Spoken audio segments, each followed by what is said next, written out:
রাজুর গরিব জীবন। লোকেশন: রাজুর ছোট ঘর। সকালে রাজু তার ছোট ভাঙাচোরা ঘর থেকে বের হচ্ছে। তার স্ত্রী তাকে। রাজু সবার সঙ্গে হাসিমুখে কথা বলছে। এতেই বোঝা যায় সে গরিব হলেও সবার কাছে প্রিয়। দৃশ্য 2: হাশেমের ধনী জীবন। লোকেশন: হাশেমের বিশাল বাড়ি এবং তার অফিস।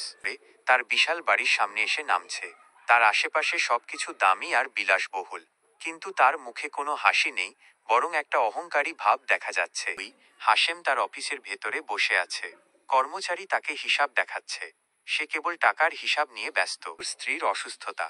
লোকেশন: রাজুর বাড়ি। 3.1 রাজু বাড়ি ফিরে দেখল তার স্ত্রী জ্বরে কাতরাচ্ছে। রাজু তাকে ধরে মাথায় জল দিচ্ছে। মা, তোমাকে আমি একটা কথা বলতে চাই, তুমি এই কথাটা আমার মনোযোগ দিয়ে শোনো, ঠিক আছে? দিদি এস না একটা ছেলেকে ভালোবাসে, আমি দেখছি ওই ছেলেটার সঙ্গে রাত্রিবেলা করে কথা বলে। এগুলো তুই কি বলতেছিস? তোর কথা যদি সত্যি হয়, যদি সত্যি হয় আমি সত্যিকে মেরে একদম লাল করে দেবো ওর পাশে, ঠিক আছে?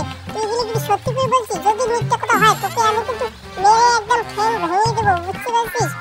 না না, সব মিথ্যে কথা বলছে। শুধু আমার নামে বানিয়ে বানিয়ে সব মিথ্যে কথা বলছে। আমি কিন্তু এগুলো একটাও না। আমার কথা তুমি বিশ্বাস করো না। আমি জানো তো তুমি, তোমার মেয়ে কি মতন, আমি তোমার সঙ্গে সব সময় থাকি। আমি কি কোনোদিন আমি ফোন করছি কাকু? তুমি কোনদিন দেখছো? এগুলো সব ছোট মিথ্যে কথা বলছে। ওর আছে না একটা গার্লফ্রেন্ড আছে, ওর সঙ্গে দেখা করতে যায়। রাত্রিবেলা আছে না মোবাইল ফোন দিয়ে নিচে ফোন করে তোমার মোবাইলটা চুরি করে নিয়ে যাও, নিচে ফোন করে আর আমার নামে বদনাম দিতে। আমাকে প্লিজ ক্ষমা করে দাও, আমার ভুল হয়ে গেছে, আমি সব কিছু বানিয়ে বললাম মা।